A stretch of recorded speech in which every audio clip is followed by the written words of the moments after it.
You're listening to the Everything Jewish 10 Minutes at a Time podcast, where you'll learn about every Jewish topic imaginable in about 10 minutes. Quick warning before we dive in. My Hebrew pronunciation might sound like your uncle trying to order sushi in Tokyo. Confident, but not quite right. That's because I'm an AI voice, not a real human. So sometimes Yirmiyahu comes out more like your Mayo Yahoo. Just laugh, forgive me, and remember, it's the thought that counts. Today's topic is the Book of Jeremiah. Get ready, because this one is intense. Think reality TV drama mixed with a Shakespeare tragedy, topped off with a dash of why didn't anyone listen to me energy. Jeremiah is one of the major prophets in the Hebrew Bible, and his story is as much about heartbreak as it is about faith. So let's settle in, grab a bagel, and take a trip into the world of a prophet who often wished he could unsubscribe from his divine newsletter, but couldn't quite hit that button. Jeremiah lived during one of the most chaotic and stressful periods in Jewish history. We're talking late 7th century BCE to early 6th century BCE, when Jerusalem was under constant threat. Imagine living in a city that felt like it was always one bad news push notification away from being conquered.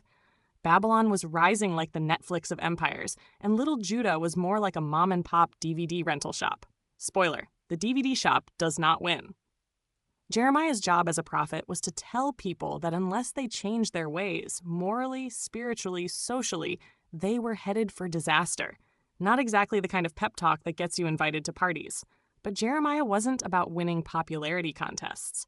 He was about telling hard truths. Think of him as the original doom-scrolling prophet, constantly reminding people that ignoring reality doesn't make the consequences disappear. His words often made him a target, but he couldn't stop speaking them. So what exactly was Jeremiah saying that upset everyone so much? In short, stop worshiping idols, stop mistreating the poor, stop being corrupt, and return to God. Sounds reasonable, right? But people generally don't like being told they're wrong, especially when they're comfy in their routines. Jeremiah basically stood in the city square and shouted, "Guys, the house is on fire! Stop redecorating the living room!" But instead of running for buckets, the people rolled their eyes and told him to chill out. He warned them that Jerusalem and the temple itself could be destroyed if they didn't shape up.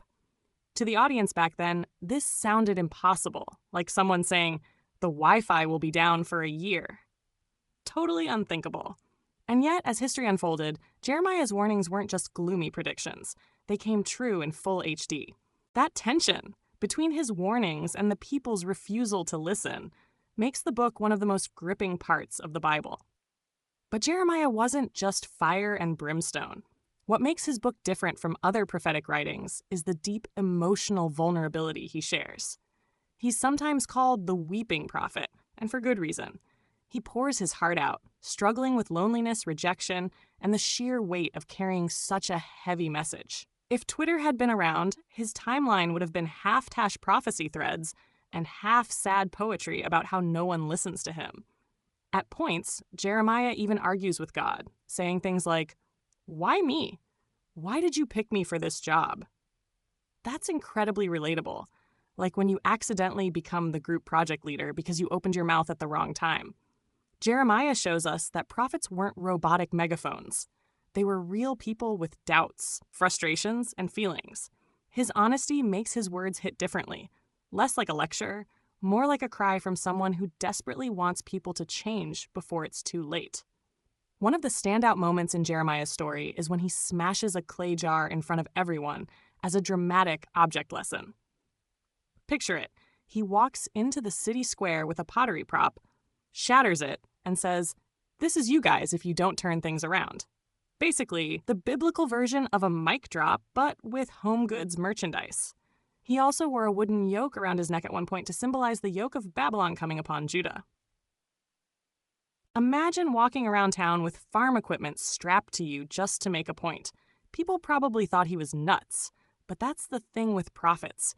Their job wasn't to look cool. It was to get people's attention by any means necessary. Jeremiah knew that flashy metaphors stick, just like your teacher smashing a stapler on the desk to get the class to stop whispering. His stunts weren't for show. They were desperate attempts to wake people up. Of course, Jeremiah's constant warnings didn't exactly make him a fan favorite. Kings, priests, and everyday citizens all got tired of him. He was thrown into prison, tossed into a muddy pit, and constantly ridiculed. Imagine being the one person in a group chat who keeps saying, "Guys, this is a bad idea," and then getting muted by everyone else. That was Jeremiah's life, except instead of group texts, it was national policy. Yet, despite the humiliation and suffering, he kept going. He even wrote letters to the Jews who had already been exiled to Babylon, telling them not to despair, but to settle in, plant gardens, and seek the peace of the city where they were living. That's a surprisingly hopeful message in the middle of all the doom. It's like telling someone stuck in an airport during a snowstorm to stop pacing and just buy a book, grab a bag of pretzels, and make the best of it. Now let's talk about one of the most famous lines in Jeremiah, which people often quote without realizing the backstory. "For I know the plans I have for you, says the Lord, plans for welfare and not for evil, to give you a future and a hope." Sounds uplifting, right?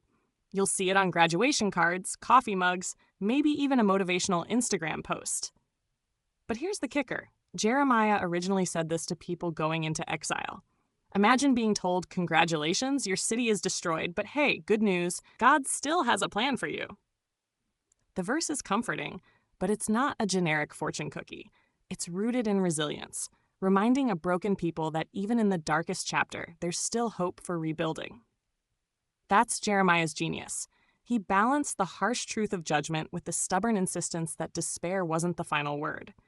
Even after destruction, there could be renewal. Culturally, Jeremiah has left a massive imprint. His laments inspired the Book of Lamentations, traditionally read on Tisha B'Av, the saddest day of the Jewish calendar, when Jews remember the destruction of the temples. His story resonates with themes of exile, endurance, and wrestling with faith, core parts of Jewish history and identity. Artists, poets, and musicians have drawn on Jeremiah's raw honesty for centuries. He's the prophet who says the quiet part out loud, even when no one wants to hear it. And honestly, isn't that kind of timeless? Every generation has its Jeremiahs, the people warning about climate change, corruption, or other looming disasters, while everyone else just wants to scroll TikTok. His life forces us to ask, do we actually listen to inconvenient truths, or do we keep hitting the snooze button until the alarm clock of history goes off? One fascinating thing about Jeremiah is how much he shaped later Jewish and even Christian thought. The idea of a new covenant appears in his book, a promise of a deeper internal relationship with God, written not on tablets, but on people's hearts. That's big stuff. It influenced later theology about personal spirituality and accountability. But for Jews, Jeremiah remains a voice of national tragedy paired with national resilience. He's like that friend who's brutally honest but also never gives up on you, even after you've messed up for the 100th time. His message isn't about perfection. It's about taking responsibility, learning from failure, and holding on to hope. That combo, judgment and hope, makes him one of the most complex and unforgettable prophets. And despite all his weeping, his legacy is less about sadness and more about survival.